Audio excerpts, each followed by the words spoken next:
morning, Unity of Greater Hartford. It is so glad to see so many of you here in the sanctuary and to know that there are so many others of our community watching us live on Facebook and our website.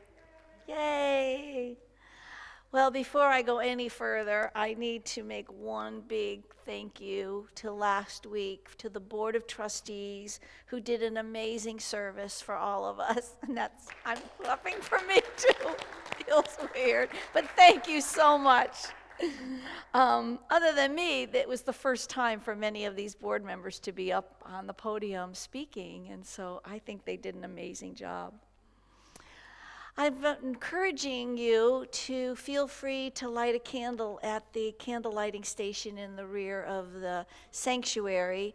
You know, and every time I see it and I go by it, I feel the beautiful energy and thank the prayer chaplains for creating this sacred space. Feel free to light a candle for yourself or for somebody else. And if you're not quite sure what to say, there are affirmation cards up there that might just spark that divine wisdom inside of you. You can do this during the service, after the service. And remember, it's part of our Pray First. So for those of you in the church, we handed out a Sunday bulletin with words to our songs, and we just ask that you please remember to take that with you. We are recycling our songs and bulletins, so out in the atrium there is a table with the word peace on it, so feel free to leave your papers there. And for those watching on the website or on our Facebook page, you can get today's bulletin by going to our website, unityhartford.org. So now let's together affirm what we know about unity as we say our welcome affirmation on your bulletin together. Unity is a positive path for spiritual living. And here at Unity, we welcome, value, and include all people. So again, welcome to all of you and in the sanctuary and those watching on our website and those on Facebook. We invite you to make your presence known with greeting each other, sending blessings of love, and for Reverend Christine, please send up those emojis. So before I go any further, I forgot I'm up here so much, this feels kind of normal to me, but you probably notice I'm not Reverend Christine. Reverend Christine spent last week at our convention at Unity's Worldwide Convention and got to see in person the ordination of Kathleen Kerswick and so many other Unity and our other intern, Chris DiGiorgio. But she came back and her body is definitely not doing well, and she's decided for safety's sake to stay home and heal her body. And so I am filling in for her the best I can today. Thank you. Today is June 19th, for those of us who haven't even looked at the calendar yet. It is recognized as a legal state holiday in Connecticut beginning next year, Juneteenth. Governor Lamont recently signed a bill establishing Juneteenth Independence Day as a day to commemorate the emancipation of slaves in the United States in the 1800s and to celebrate Black culture in America. Juneteenth stands as a reminder that flawed and harmful history does not need to be repeated, and that the people of our nation have the ability to create a stronger, fairer, and more just future that benefits the lives of us all. So join me as we bring this into prayer. If you're comfortable, I invite you to close your eyes to see more clearly with your spiritual eyes. And as we breathe in the breath of God, we know and affirm that we are one, that our history does not need to be repeated, and that we have that power to change that. We have the divine wisdom, the faith, and the strength to create a world that works for all, as we say in our mission. And as we take into meditation for just a minute, the affirmation that we are one and that love heals all, as we go into the silence.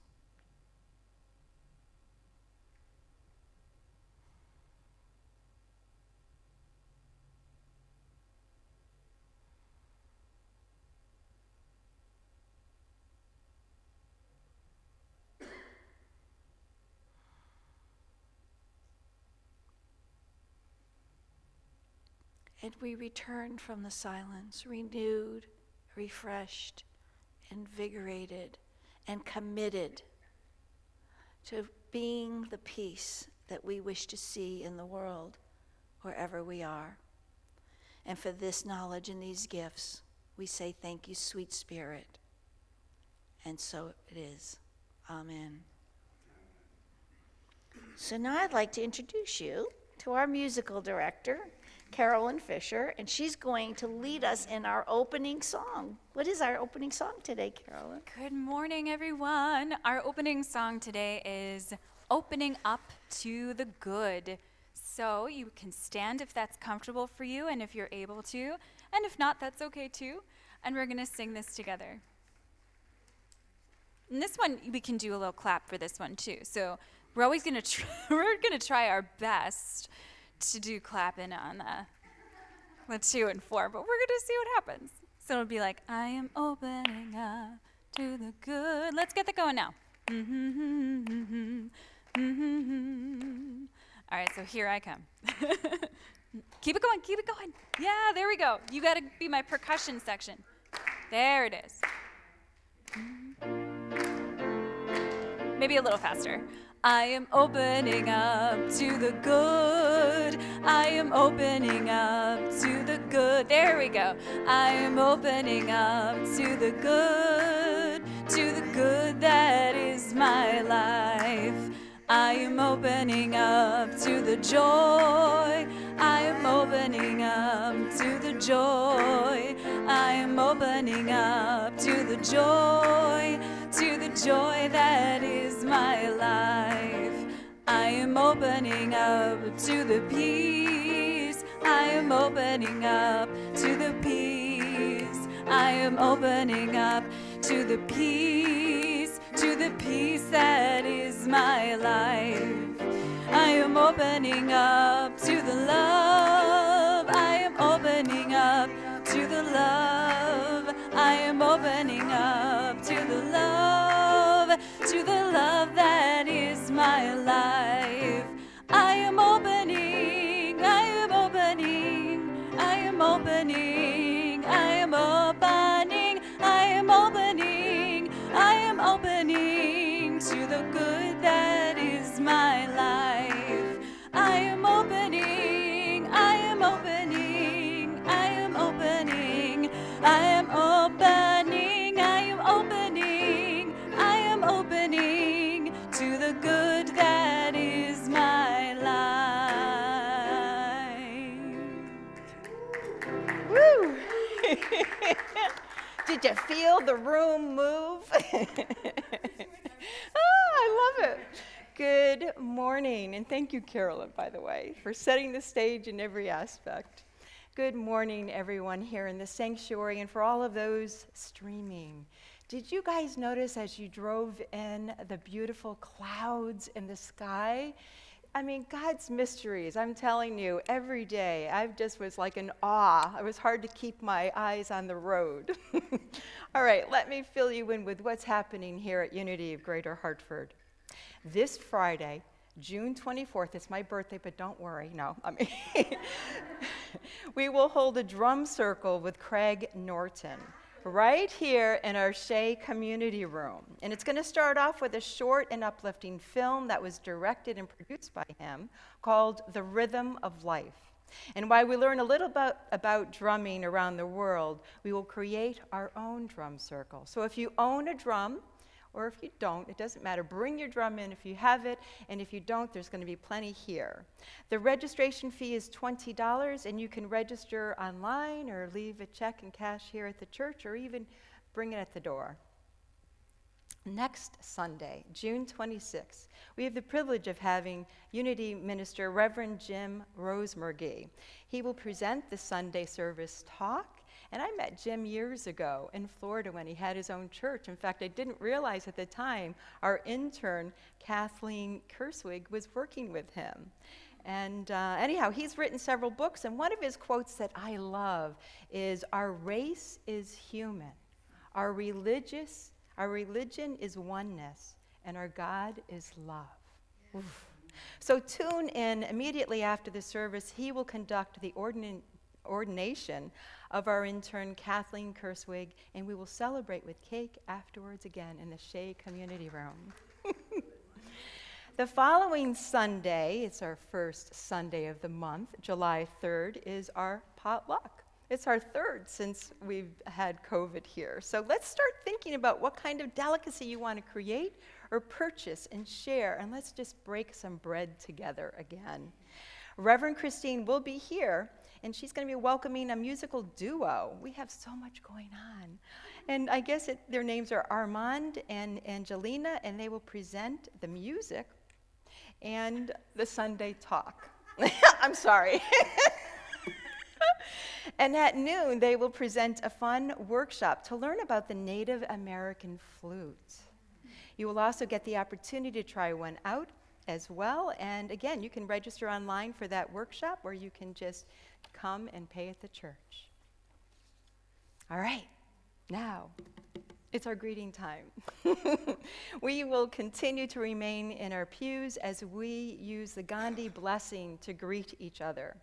The Gandhi blessing, as you know, is meant to be a call and response. So let's stand up, if able, and repeat after me. And by the way, you may want to look at people here in the sanctuary and speak to them. And for those of you online, think of the people who you want to send these blessings to. Let these words come from our heart and be released to everyone in the world.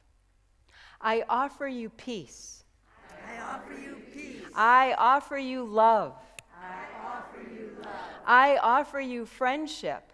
I offer you friendship. I see your beauty. I see your beauty. I hear your needs. I hear your needs. Our wisdom flows from the highest source. Our wisdom flows from the highest source. And I salute that source in you. And I salute that source in you. And let's work together for unity and peace. Let us work together for unity and peace. You can sit down now. Please join me in affirming our statement of faith. Together, there is only one presence and one power, active as the universe and as my life, God the good omnipotent. Amen. And the daily word. Guess what the title is for today? Father's blessings. And we affirm, I bless all fathers with thoughts of gratitude. And the message. I am grateful for fathers, grandfathers, stepfathers, and all father figures who care for children and families.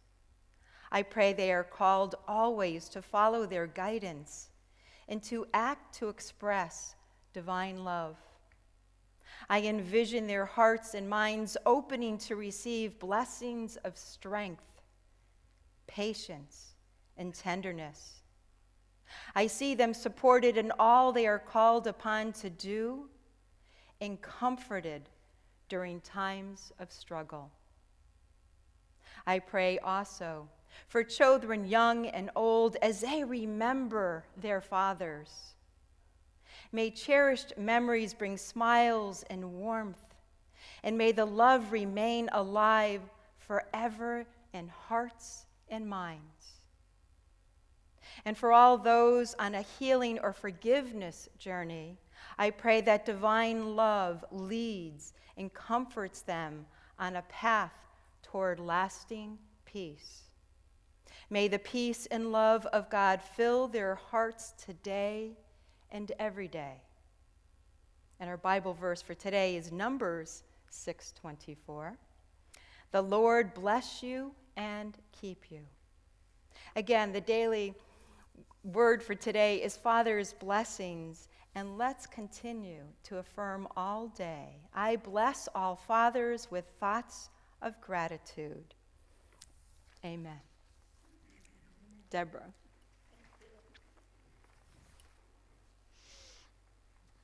I have to stop for a minute because I'm sitting here going through this service, doing what we do, and telling you that Reverend Christine's body is not feeling well, and yet have not invited all of us to come together one time and hold her in the highest light. So I'm doing that now, and I'm inviting all of us, online and in the sanctuary, just to come together for 1 minute and hold Reverend Christine in the highest light of love and health, knowing and affirming that her body is restoring to physical health and wellness right now. And we are grateful. And so it is. Thank you. Thank you. I'm inviting, would the ushers please come forward? So as our ushers come forward, let me remind you that we can accept credit card gifts online at our website, unityhartford.org, and checks and cash can be received this morning by the ushers, but if you're not quite ready, when the usher comes by, there is a giving box in the back of the sanctuary. If you are online right now watching the service, just take a little note, make yourself a little note to remember to go up afterwards to give that gift of love to your spiritual community, Unity of Greater Hartford. This is the time in our service when we have that opportunity to experience and express our abundance, gratitude, love. And we know that when we freely and joyfully give, we are opening ourselves up to the unlimited potential and possibilities of the universe. So whatever amount you're guided to give, please take it in your hands and hold it in your heart and bless it with love. I'm also inviting you to take an intangible gift and to add that to your heart. It's a blessing for yourself or for others, a blessing for the Unity community. Could be love, peace, strength, awareness, joy. However you wish to bestow an additional blessing today. And let yourself, this is the key part, feel as grateful as you can to the God within you as your one true source. And then join me in our offering blessing together. Divine love, flowing as me, blesses and multiplies all that I am and have, all that I give and receive. And so it is. Amen.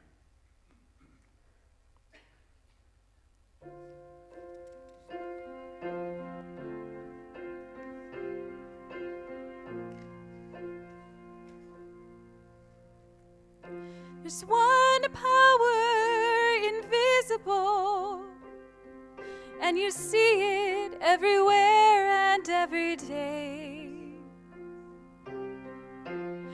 One power indescribable, and you speak of it with every word you say. Mysterious until you know the truth. As simple as the love inside of you.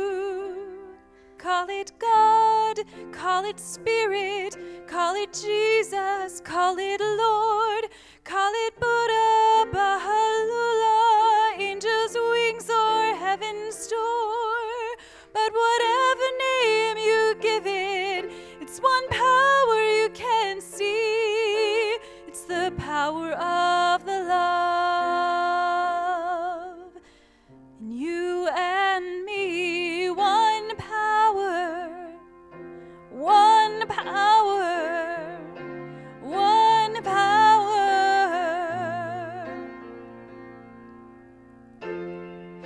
We speak so many languages, different clothing, different colors, different names. But different is only dangerous when we forget that in the heart we're all the same. We remember once we close our eyes and see that such distances were never meant to be. Call it God, call it Spirit, call it Jesus, call it Lord, call it Buddha, Baha'u'llah, Hashem, or Heaven's Door. It's Muhammad, it's your mind, it's your soul, or it's your sign.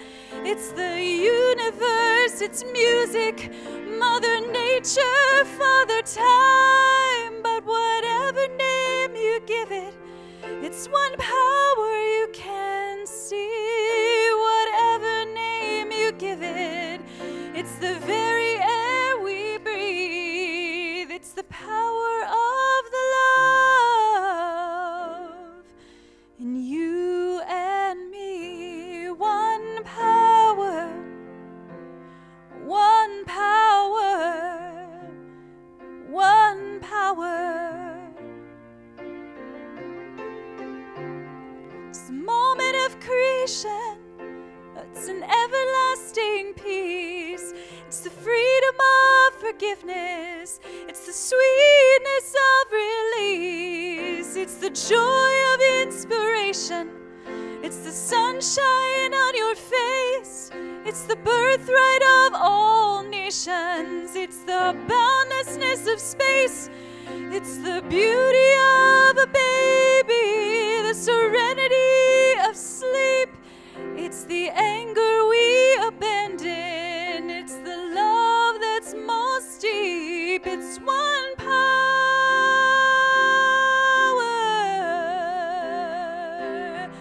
one power.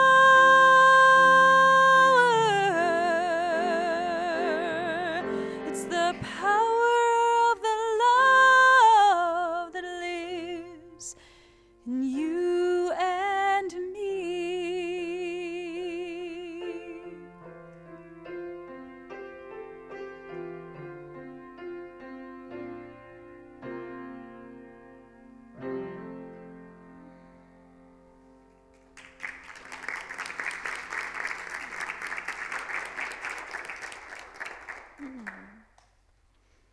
Thank you, Carolyn.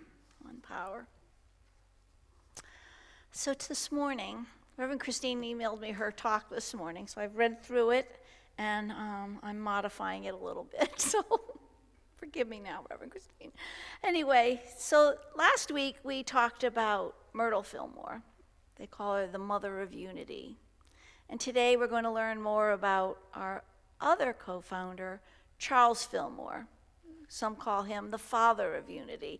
Many people say that Myrtle was the heart and Charles was the head. But I have to tell you, the more I learn about Charles, his heart was huge. He worked from his heart a lot. Together, they made an incredible, today we call them a power couple. They made an incredible couple. They led an extraordinary life. And they created a movement that still exists and is thriving over 130 years later. So thank you to both of them. Two truly remarkable from two people who might have appeared somewhat unremarkable. We're going to also talk a little bit today about Charles's teachings about God and how even today those teachings challenge us to go deeper into our faith so that we can rise higher in our consciousness. But before I begin, it's Father's Day, so we need to acknowledge that, and gratitude and in love for all the biological fathers and for all that have provided fatherly love to someone. Certainly, biological fathers are usually male, but the emotional or spiritual fathers could be male or female, and for some of us, those other fathers played an equal or sometimes even a more important family role. So happy Father's Day to all the fathers, male and female, and we thank you for your love and your nourishment. It's funny, there was a quote from the great Mark Twain. You're going to like this one, Kirk. When I was a boy of 14, my father was so ignorant I could hardly stand to have the old man around. But when I got to be 21, I was astonished at how much he had learned in 7 years. I don't know if anyone else has experienced that, but it seems to be true. So Reverend Christine writes that when she first started her started in Unity, her minister told her that she needed to get a better understanding of both relationships, the one with the Father and the one with God the Father, or this spiritual power that we call faith. And that is true for all of us.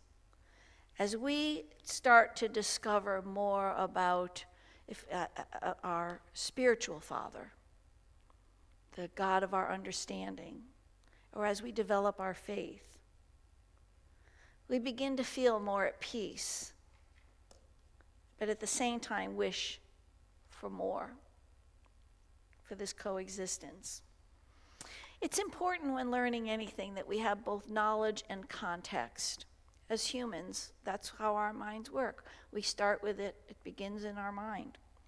And it's important to understand anyone and everything, and even with that, we certainly will never know the deep inner workings of even our closest loved ones. Anyone other than me get that? I mean, it's really, but understanding people can ultimately lead to having a deeper faith. When I first started to discover my own father, who did not play a great big role in my life, he came in and out of my life at certain times in my life, and I only knew him in one role, and I had one name for him, and it wasn't Father. And I had to start after he made his transition, and even a little bit before, I always knew he was a beautiful soul. I didn't know why he acted the way he did, but I always knew he was a beautiful soul. And so as I started to learn more about him from other people who knew him as a person, as a friend, as someone who benefited from his generosity and his caring, it helped me to become more at peace with that knowledge of him as a person, but still with that yearning, that wishing it could have been more or better. But we have to learn to have that coexist with us. So let's see if we can get a deeper understanding of Papa Charlie as he was called by his Unity employees. I'm going to give you some facts, just to give you some background history of the context of who this man was and what was going on as he was becoming a beautiful human expression of his God self. He was born in 1854, and during that time, there was a lot happening. I mean, it's the Republican Party was founded in 1854. The Singer sewing machine was founded in 1854. It was discovered. And within a few years, Western Telegraph, Western Union started to do our modern day version of texting. Slave ownership peaked at 5% in 1860 with the Southern whites, and 3% of Southern whites owned 5 or more slaves. The Pony Express began in 1860, which started our mail system. In 1861, when Charles was only 7 years old, Abraham Lincoln became the 16th U.S. president. Can you imagine? And 1 month later, the Civil War began. What a tumultuous time to grow up, to be a small boy, especially when his father, Henry, decided to leave the family while they were living in the wilderness in Minnesota. It was at a time where his family lived on the Chippewa Indian Reservation. I always loved hearing that, in a cabin built by his father, who was an Indian trader.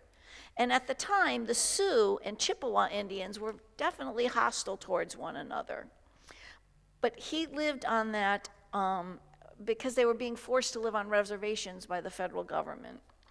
And that was a very explosive time for the white settlers, like the Fillmores, who had been arriving there. However, Charles, being who Charles was, remembers it as a time of excitement because he got to mingle with the Indians and the hunters and the trappers and the travelers and all people. He was definitely a people person. His mother, who was 25 years of age with two young boys, they lived in a log cabin, one room, for a few years, and there was no church in the area, so they were brought up without any formal, what we call religion. When he was 10 years old, Charles dislocated his hip in a ice skating accident, and he suffered permanent trauma. Because you have to remember, penicillin wasn't even discovered until 1928, and this is in the 1860s, and his hip and leg had gotten infected, and they didn't even know that he was going to survive. But his mother nursed him back to health, but as a result, his one leg was always shorter than the other, and he had to wear it in a cast, a steel encasement, for a long time, but it always caused him pain. Most of his life, it caused him deep pain. And then shortly after that, his brother Norton, who was 10, left the family and was rarely heard from again. So this is not the beginnings of a man that you would think that would develop such a strong spiritual faith and know his purpose and create with his wife a movement called Unity, would you? It showed me when I was reading this that, wow, just like me, look what we can be called to do. As a young man, he was always very curious. Any other curious people out there? I'm always curious about how the world works. It fascinates me. And he was always looking to improve himself. So he was working in a Minnesota grocery store to support the family. He met a friend of his mother's who had a college education and was homeschooling her son. So Charles started sitting in on those classes. And the woman introduced him to so much literature, Shakespeare, Plato, Tennyson, as well as, which became some of his favorite New England writers, Ralph Waldo Emerson and James Russell Lowell. So this whole new world opened up to him. And they questioned these writings, questioned the orthodox of Christian religion. But she also taught him grammar and writing along with poetry. And this became a lifelong love of books. And as you're going to hear in a minute, he's written quite a few books. Years later, he moved to Denison, Texas. Remember that word from last week? Who else moved to Denison, Texas? Myrtle. And he was joining that same literary discussion reading group that Myrtle was in, and that's where they met. And he had heard very clearly, Charles, this is your wife. So cool. Unity author James Dillett Freeman wrote that Charles's life had one purpose: the unfoldment of his own spiritual qualities, so that he might help others to find and unfold the Spirit within them. Wow. Anybody else feel that? Yeah. He didn't set out to create a religion or a movement, but rather to find a path to inner truth so that others could find and live their own inner truth. What is it that we do here at Unity? We're all walking together on this path. It's just so beautiful. Before and during their marriage, both of the Fillmores, as you heard about Myrtle last week, they battled illness, incredible. Myrtle had her tuberculosis, and Charles had endless physical leg and hip pain, as well as losing the hearing in his right ear and the sight in his right eye. But each of them found their own unique way and path to discover the God of their being and to use that God power to bring about their health and wholeness. First to their spiritual understanding and then to their physical bodies. So that sounds like, wow, we do this all the time, do we? It sounds kind of normal and natural. But it wasn't in the late 1800s. Then and even now, some religious churches were teaching that people are born in original sin, whereas the Fillmores were teaching that people were born as an original blessing. Some churches were teaching that God helps people, good people, and punishes bad people. Instead, we learn here at Unity that the Fillmores taught that God was all good, and therefore we are inherently good. And then back then and even now, some churches are teaching that people were inherently flawed and bad. Not the Fillmores.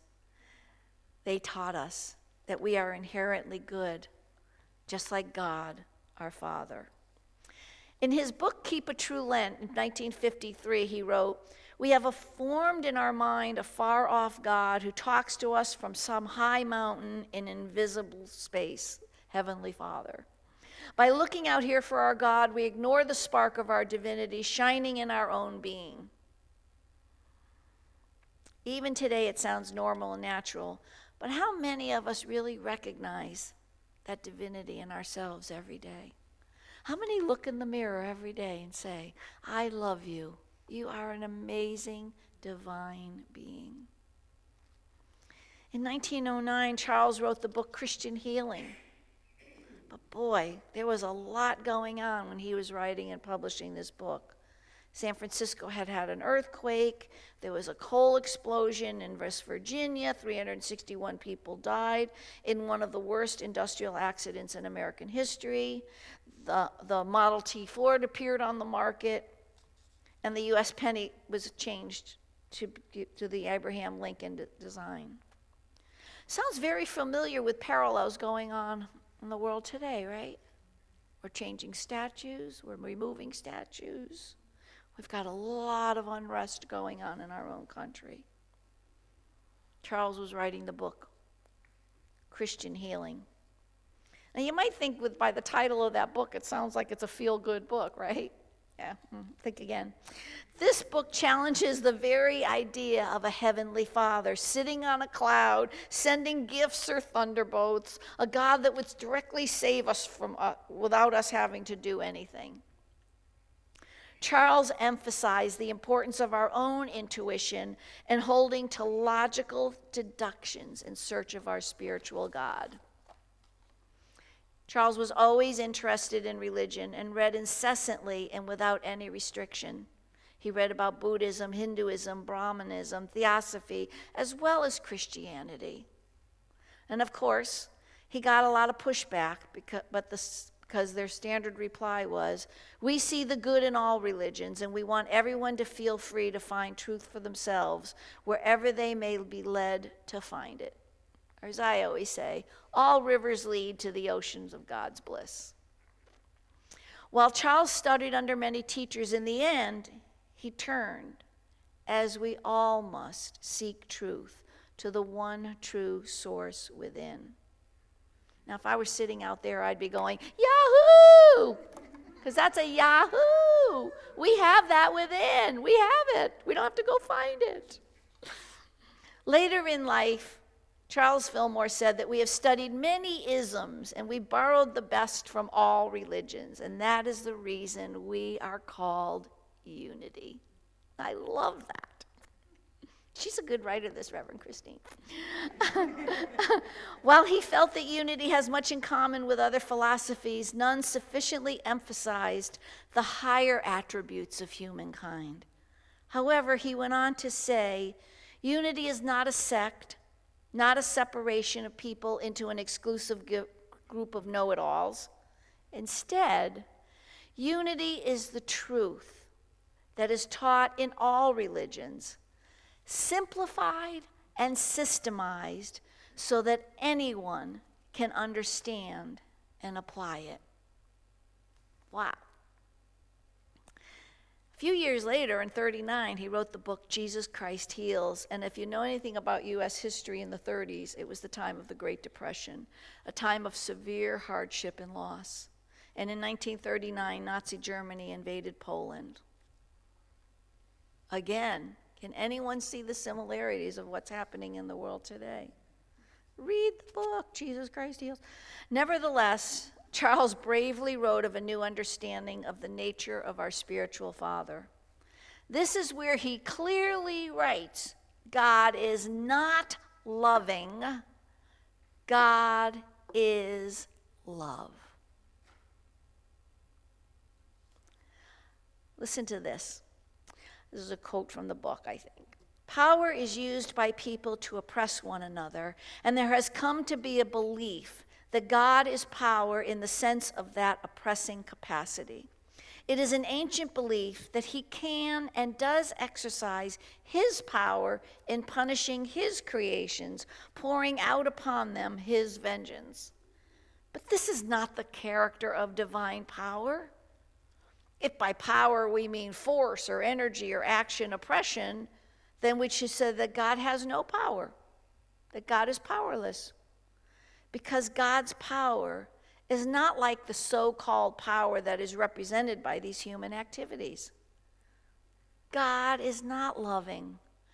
God is love, the great heart of the universe and of humankind, from which is drawn forth all feeling, sympathy, emotion, and all that goes to make up the joys of existence.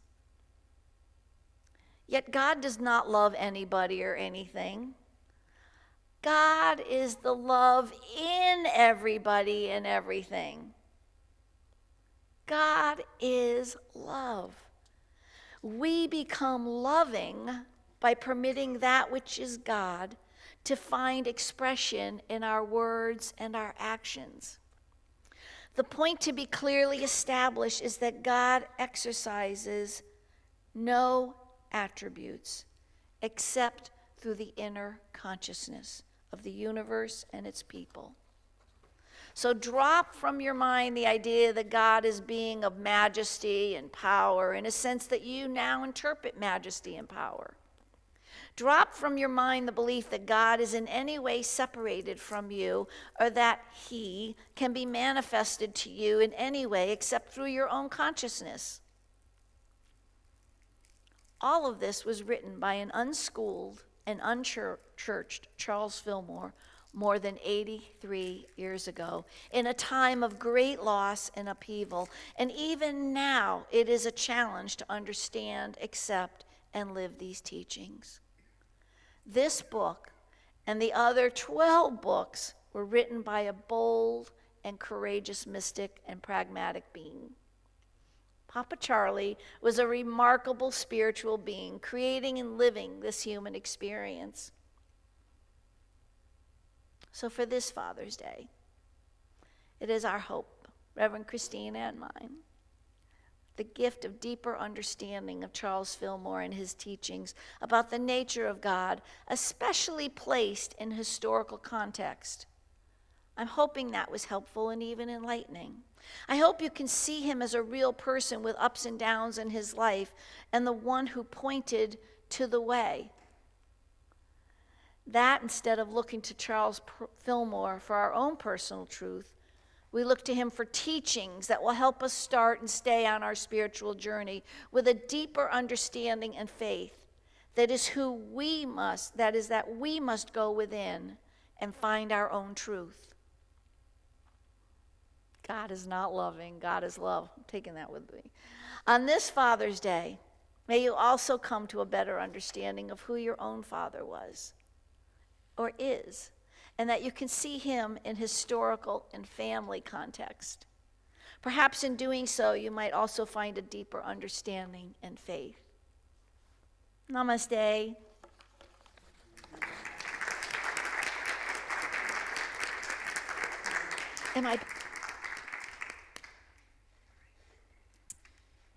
Thank you, Deborah.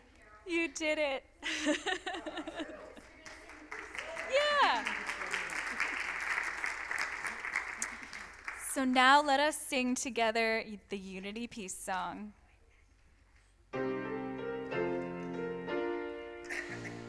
Let there be peace on earth, and let it begin with me. Let there be peace on earth, the peace that was meant to be, with God as creator, family all are we. Let us walk with each other in perfect harmony. Let peace be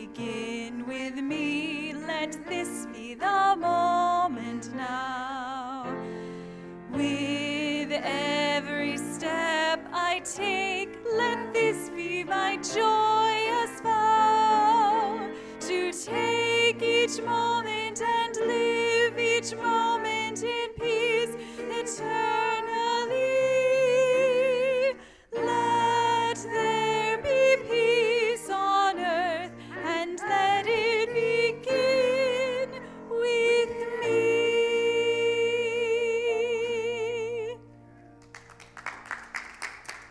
Woo! Thank you, Carolyn, and wow, Deborah and Reverend Christine, that was just so beautiful. So together we are going to join me in saying the prayer for protection. The light of God surrounds us. I am the light of God. The love of God enfolds us. I am the love of God. The power of God protects us. I am the power of God. The presence of God watches over us. I am the presence of God. Wherever we are, God is, and all is well. Thank you, Kate. Thank you, Carolyn. Thank you to all of you for being here and being the blessing that you are. I also want to thank our prayer chaplains for holding us in sacred prayer today. And we have 2 prayer chaplains in the sanctuary today, Lynn and Lee. Would you stand up so that people can see you? Thank you. They're going to be here in the sanctuary after the service to pray one-on-one with you. If you're not sure how to do that, just walk up and say, I'd like to pray, and they'll take it from there. You may also email your prayer request to prayerrequest@unityhartford.org. That email comes into the prayer chaplains where they hold it in sacred space and light for 30 days. And if you're in the sanctuary, there is a prayer request card that you could fill out, and with a prayer box at the back of the church. Those cards are put into that box for 30 days, and then they go on to Silent Unity for another 30 days. Now, there's a lot of people that helped put this service on today, and I'm going to try to remember to thank all of them. First, I'd like to start with our live stream team, Jim, Angela, and Tony. Thank you so much. I know Ingrid was a greeter, but I don't know who else was. Didn't write it down. Who was with you? Do you remember? Julie! Yahoo! Thanks, Jewel. And we had the ushers, Rob, and the infamous Donna. Marshall, thank you, Donna. And I know that I'm sure Christine was in the kitchen, and I see Georgine there, and I see Jocelyn.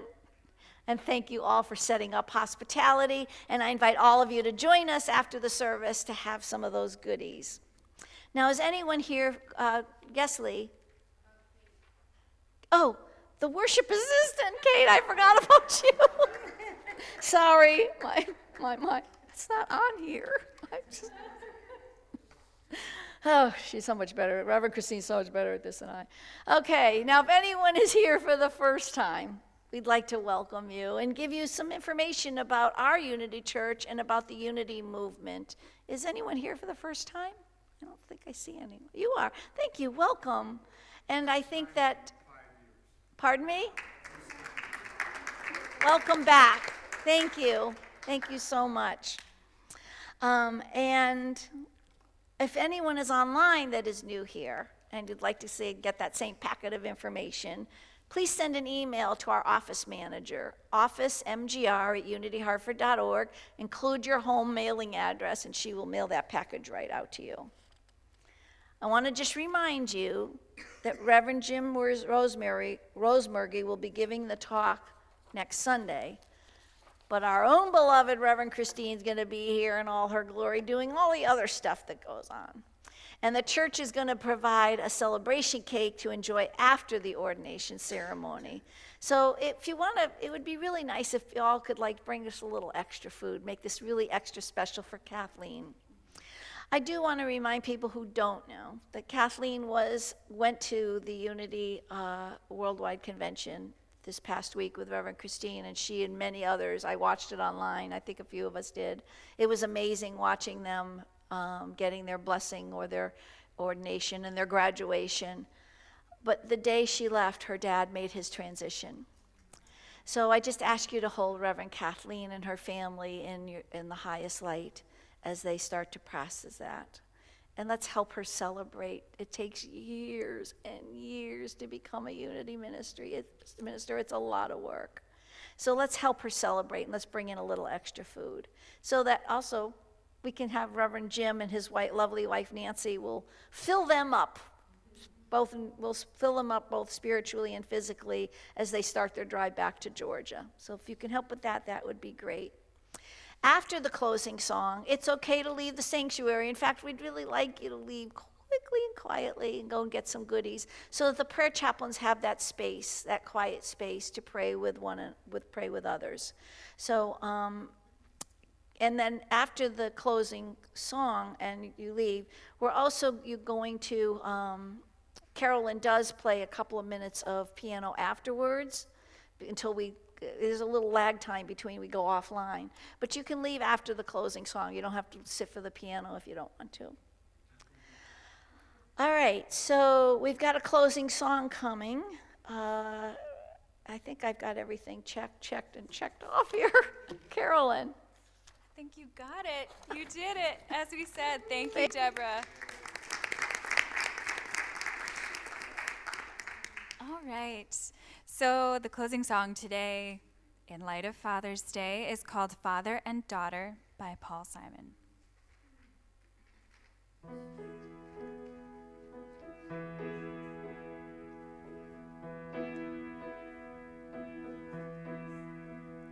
If you leap awake in the mirror of a bad dream, and for a fraction of a second you can't remember where you are, just open your window and follow your memory upstream to the meadow in the mountains where we counted every falling star. I believe the light that shines on you will shine on you forever. And though I can't guarantee there's nothing scary hiding under your bed, I'm gonna stand guard like a postcard of a golden retriever, and never leave to leave you with a sweet dream in your head.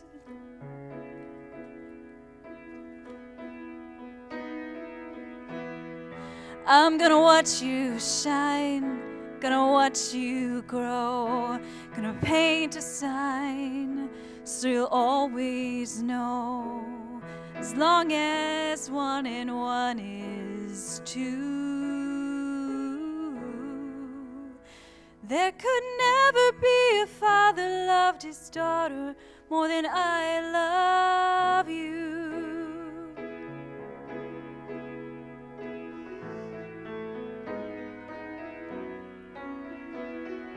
Trust your intuition, it's just like going fishing. You cast your line and hope you get a bite.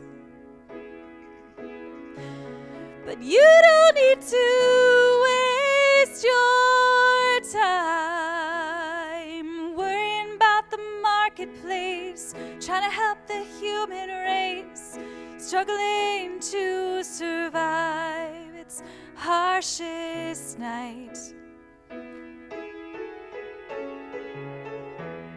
'Cause I'm gonna watch you shine, gonna watch you grow, gonna paint a sign so you'll always know, as long as 1 and 1 is 2. There could never be a father loved his daughter more than I love you. There could never be a father loved his daughter more than I love you.